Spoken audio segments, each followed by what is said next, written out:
sétimo ano, tudo bem? Estamos iniciando mais uma videoaula, espero que todos se encontrem bem. Então vamos lá para o nosso assunto.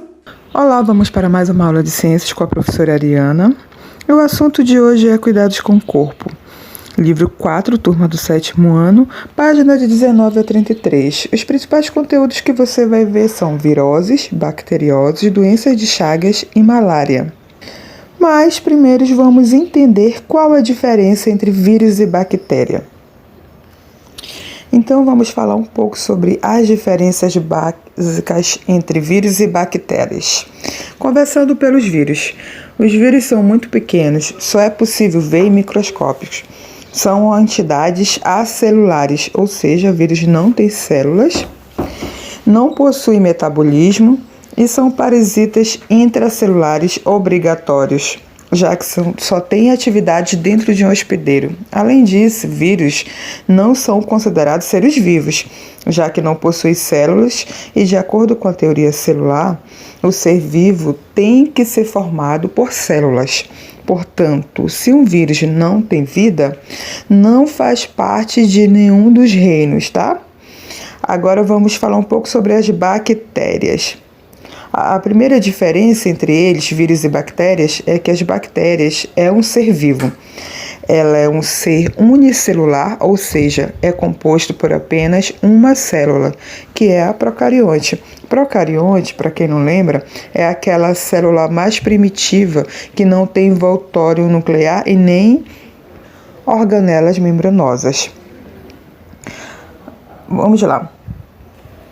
A exemplo dos vírus, as bactérias também são pequenas, mesmo assim são maiores que os vírus. Outra diferença é que as bactérias podem se organizar em colônias, já que são seres vivos, fazem parte do reino Monera. E nem toda bactéria é prejudicial ao ser humano. Existem bactérias no nosso corpo que vivem no nosso tubo digestório e que produzem substâncias importantes para nós. Agora vamos falar sobre vírus e viroses. E a partir daí conversar um pouco sobre prevenções e medidas sobre doenças causadas por esses vírus. E esses vírus, eles são seres que não possuem células, como eu acabei de falar. Eles são o que chamamos de seres acelulares. Eles também são parasitas obrigatórios de outros seres vivos, ou seja, eles não conseguem multiplicar o seu material genético se não estiverem dentro de outro organismo hospedeiro. Os vírus, eles podem ser retrovírus, os que possuem RNA, e também podem ser adenovírus, que são os vírus que possuem DNA. Os vírus possuem várias formas diferentes. A sua estrutura básica é composta por um núcleo, que pode ser DNA ou RNA, e por um capsídeo, que é aquilo que envolve o DNA ou RNA do vírus. Por seres parasitas, os seres causam nos seres que estão sendo parasitados doenças que são chamadas de viroses. De modo geral, elas causam mal-estar, dores, febre e outros sintomas. Mas esses sintomas, eles não são regras gerais. Cada virose, cada doença que os vírus causam, tem seus próprios sintomas. Nós vamos ver alguns agora, tá bom? A primeira virose que vamos falar é o sarampo. O vírus do sarampo se chama morbilivírus e os sintomas dessa virose são mancha no corpo e febre. A transmissão do sarampo é através de secreção mucosas, como a secreção de nariz e da boca, quando falamos e tossimos. A vacina tem que ser tomada logo na infância. E quanto ao tratamento, não existe um tratamento próprio para o sarampo, apenas para seus sintomas, como alimentação saudável, hidratação. Agora vamos ver a cachumba. A cachumba é causada pelo vírus que chamamos de paramyxovírus. Os sintomas da cachumba são febres, dores musculares ao mastigar, fraqueza e o rosto inchado. devido ao aumento das glândulas salivares. A transmissão da cachumba é pelo contato com a saliva de pessoas infectadas. Então, é muito importante não compartilhar objetos pessoais com alguém contaminado pela cachumba. A vacina contra a cachumba deve ser tomada logo na infância. E os tratamentos para essa virose são os remédios receitados pelos médicos, repouso e hidratação. Agora, falando da nossa próxima doença, vamos falar da dengue. O vírus da dengue é o flavivírus, que é considerado um arbovírus, que é o termo designado para vírus que se transmitem para os humanos através dos insetos. Os sintomas da dengue são febre alta, dores de cabeça, cansaço, dor muscular, vômitos e outros, tá bom? A transmissão da dengue é feita pela picada do mosquito fêmea Aedes aegypti, que é característica desse inseto por ser preto com listas brancas no seu corpo. Enquanto o tratamento, não existe um tratamento para o vírus da dengue, apenas medicamentos para os sintomas. É importante tomar muito líquido para evitar desidratação. E alguns cuidados para evitarmos os mosquitos da dengue é não deixar a água parada acumular, pois é neste ambiente que o mosquito da dengue gosta de se proliferar. É importante ressaltar que a dengue é uma doença muito perigosa, que pode levar até a morte. Então, é importante nunca se automedicar. Aos primeiros sintomas da dengue, tem que procurar um médico e ele sim vai procurar o que saber. Nunca se medique antes de consultar um médico. Agora vamos falar da nossa próxima doença viral, que é a chikungunya, que é também transmitida pelo mesmo mosquito que transmite a dengue, o Aedes aegypti.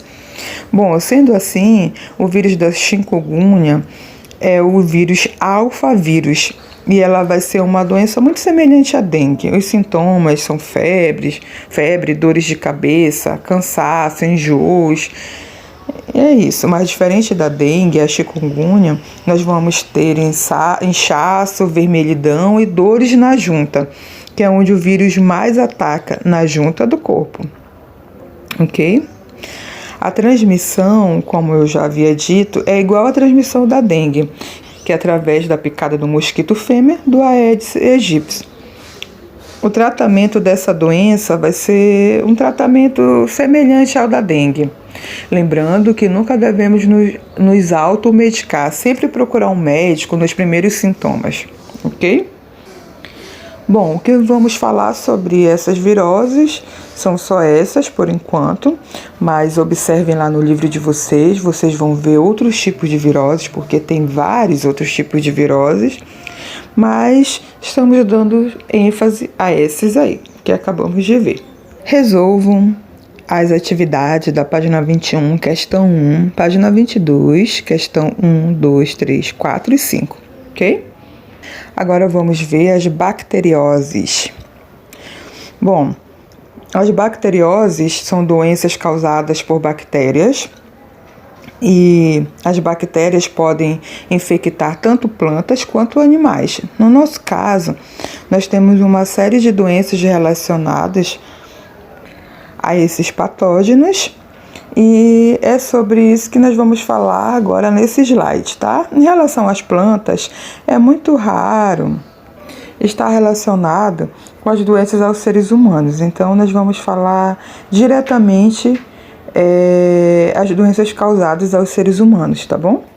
O tratamento das bacterioses é com antibióticos e antibióticos são substâncias capazes de interferir nos processos celulares, tá bom?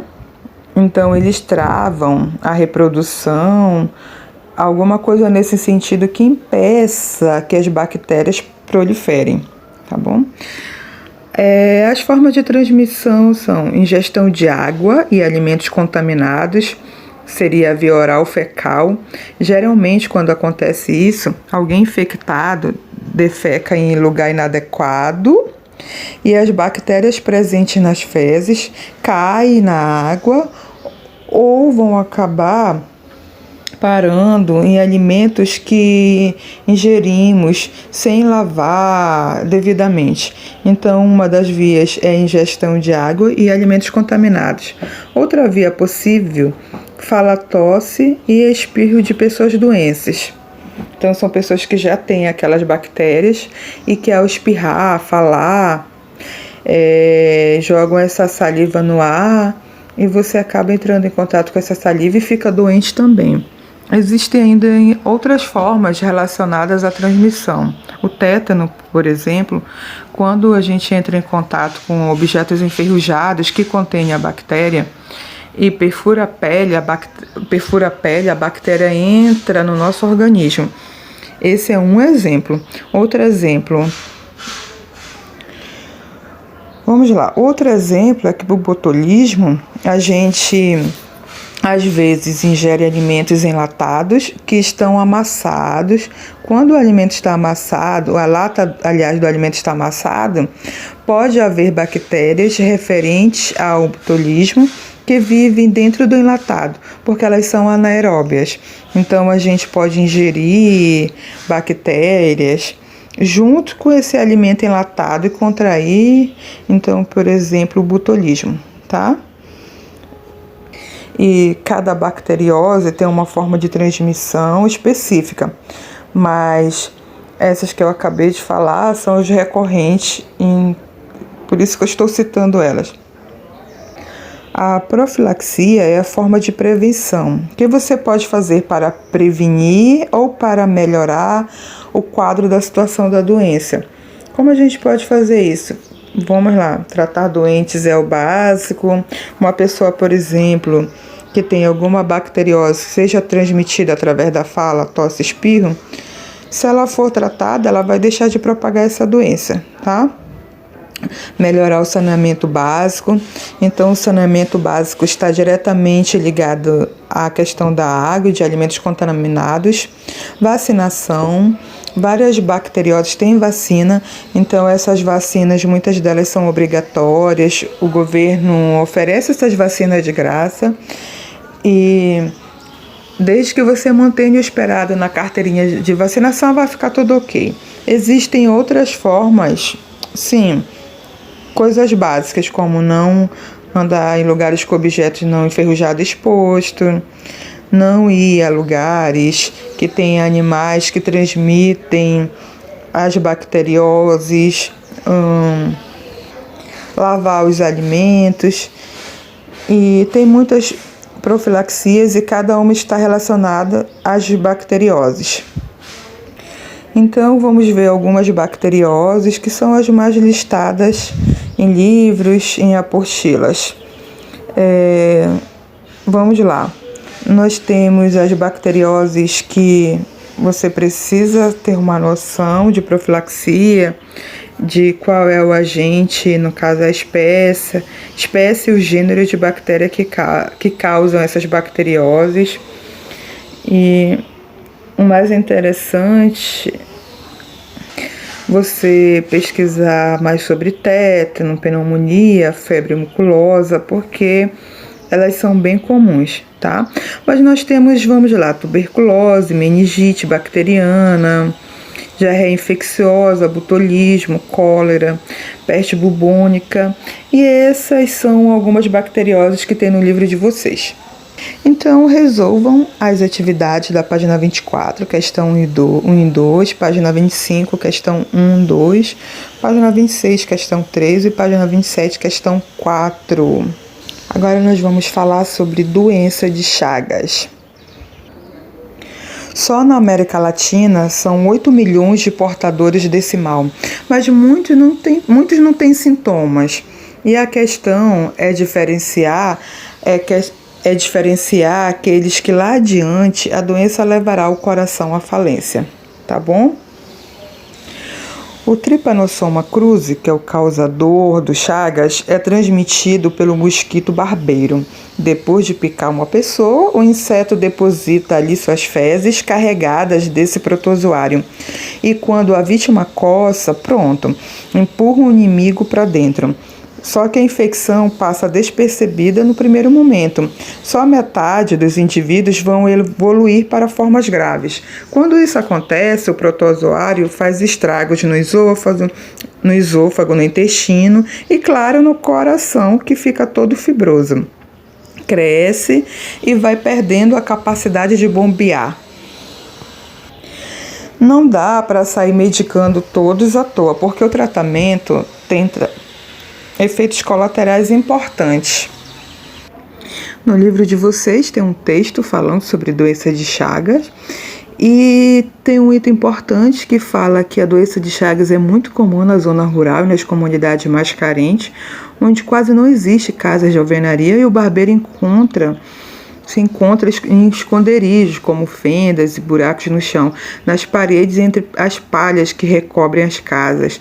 Aqui no nosso estado também é bastante comum a gente saber de um diagnóstico dessa doença, por conta que nós consumimos muito fruto, né, do açaí, tomamos bastante açaí, e esses hospedeiros, eles geralmente ficam escondidos nas palhas do açaí e se misturam entre os caroços. Quando vai bater, quando vai fazer o vinho do açaí, acaba batendo junto, né?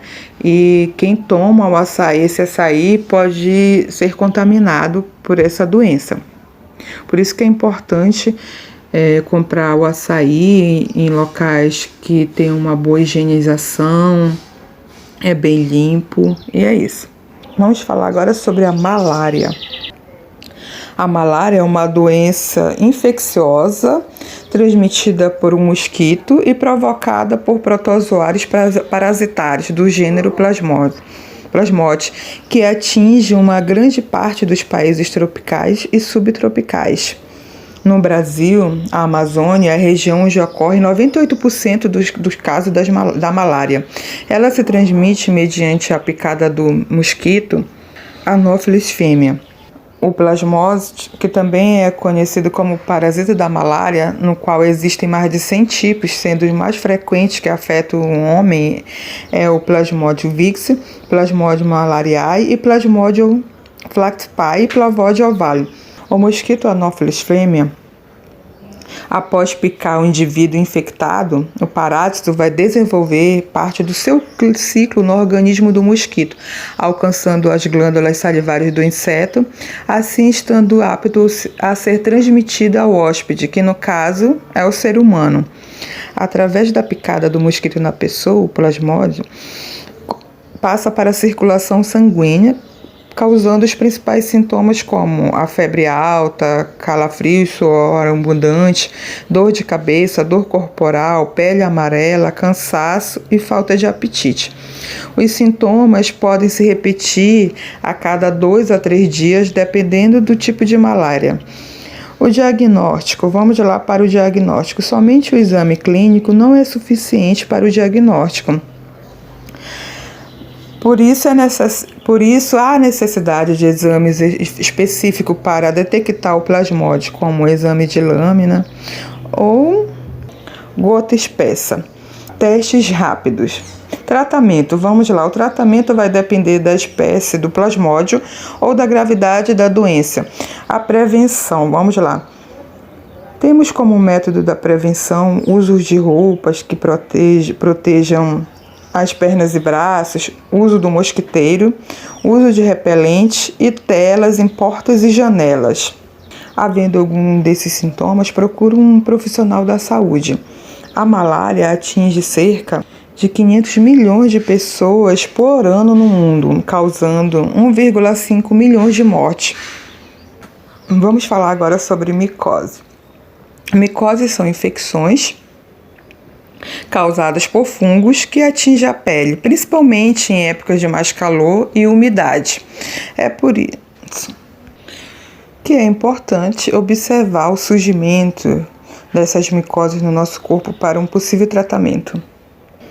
Vamos falar sobre alguns tipos de micoses mais conhecidas, como por exemplo o pano branco, tíneas e candidíases, que são exemplos de micoses superficiais da pele. Mais conhecida como pano branco ou micose de praia é o tipo de micose causado pelo fungo Malacese furifuri. Apresenta manchas brancas que podem estar isoladas ou agrupadas e principalmente na parte superior do braço, pescoço, tronco e rosto. Indivíduos de pele oleosa são mais suscetíveis a esse tipo de micose.